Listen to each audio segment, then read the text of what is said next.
We stand on the verge of at least 2 weeks of political horse trading that has now begun in earnest to shape the country's new government after this watershed election. Not one party with an outright majority. The ANC still the lead in the National Assembly with 159 seats. You'd need 201 votes in the National Assembly to get a speaker and a president elected. Chris Landsberg joins me now, professor at the University of Johannesburg. Really appreciate your time. Firstly, after our conversation last week regarding a possibility of coalition, if not governments of national unity or simply just cooperative agreements, just what does this 2 weeks hold for South Africa, Chris? Yeah, no, Lester, thanks for having me back again. First of all, we're not going to accomplish a lot in 2 weeks. And I think the parties must be absolutely clear that they're not going to hammer out the finer details of an agreement.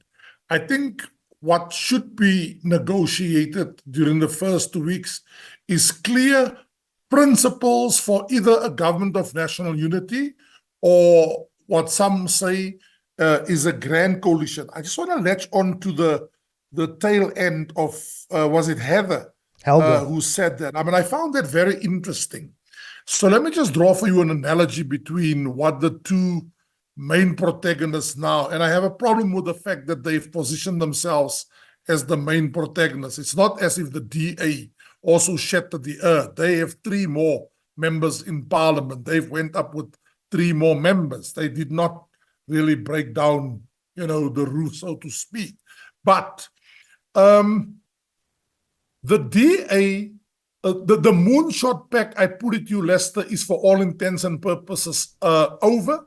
And watch by tonight, you're going to see how some parties are going to accuse the DA of almost having used them. The moment they talk to the ANC, it's almost like the moon pact never existed. The ANC's got a bigger problem. How do you get rid of 71 MPs that are not making it back?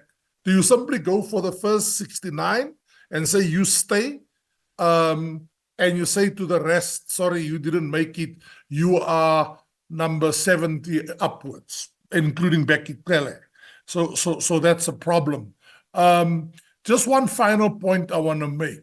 It is very disturbing that we focus so much on the ANC and the DA as if there are not other parties. And we're going to make a serious mistake not to want to engage the EFF. Because the EFF and the MK will form an alliance, and it'll be a scorched earth alliance, and we'll see what played out in the last 5 years will repeat itself. You're very right. An easy pathway to 201 votes is with the ANC and 159, the EFF 39 votes, and then you add 2 other seats. You could add the UDM with 3 seats, and that would get you just over the mark at 300 at 201. The Democratic Alliance is not the only one that the ANC will, of course, be talking to. But that's not even what I'm saying, Lester. I mean, you reach a very, you make a very important point that the ANC has options other than the DA. But if you want to serve what they all are now paying rhetoric to, the point that Ibrahim and I made in the piece, don't do it for party political reasons. And that's what Heather hammered on, right? Do it for the national interest. You all claim that you're going to do it for the national interest. I'm making a different point, Lester. I'm saying, let the DA be there. It makes sense for the DA to be there, but I want to be very frank. The DA will have to change its attitude. For them to put out that Helen Zille and Tony Leon, formidable negotiators, will lead their negotiators. I'm asking again, where are the people of color? Why don't they give us a non-racial, even if it's just for cosmetic reasons? But let me come to the key point that I'm making. Just because the DA has a problem with Julius Malema's radical rhetoric on land reform, on redistribution, and the like, doesn't mean that those are not serious issues. And to want to leave the EFF out and call them doomsday for that reason, I think it's a bad start to negotiation. With negotiations, you have to compromise, and DA, that goes for you as well. The ANC, fortunately, seem to be so humble by its poor performance that it's making the right connection. So I'm saying to you, let's not have a center-right option versus a so-called radical option. Why can't you invite everybody in? Just one final point. The MK seems to be excluding themselves. Their behavior since the results came out leaves much to be desired. Not to be a head counting exercises, but part of that DA negotiated team is Raya Kutsia, Kwakube, Alan Windy, Ivan Meyer, then Tony Leon and Helen Ziller. But what is the factor? What is the role of the MK when at the weekend we're calling not just for recounts, but for re-votes, the rerunning of this election? And if I go through the legislation of how we constitute a parliament can be constituted with a minimum of 350 members, Sure. Chris. That's required to constitute a new parliament. The MK has 58 seats. That brings us, if you exclude them, 242.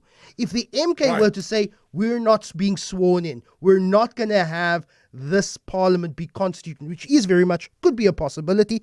Nothing said from the MK yet. This is what I'm seeing. Could that then throw this particular elections, this results into disarray, and to continue with what we're seeing over the last few days, the broadly sowing of chaos by the MK party?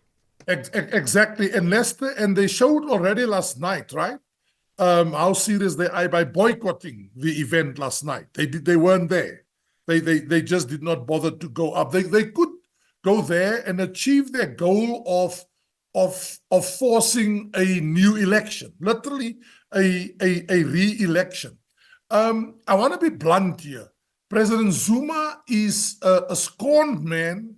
He's angry. He's angry about all these court cases. He's got personal issues with the current president, and that seems to be driving him. But remember, there's the small matter of a court case today where the court may very well find that he did go and hijack a party, right? That he is not the president. I'm just throwing it out there. But at the moment, the MK seems hell-bent on, given its spectacular performance, to be number 3 of throwing its weight around. Allow me to make one other observation. I find it very rich for someone like Dr. Groenewald, who did not spectacularly well, who say he will do anything in his power to make sure that neither the EFF nor MK is part of a government of national unity or a grand coalition. And yet that's the number 3 and number 4 parties in the country. I'm saying to you, Lester, anybody who's interested in saving the country and go for a government of national unity, first thing you have to do, have your plan A. But yes, you better be ready to compromise, eh? Chris Landsberg, really appreciate your time. Professor of Politics at the University of Johannesburg.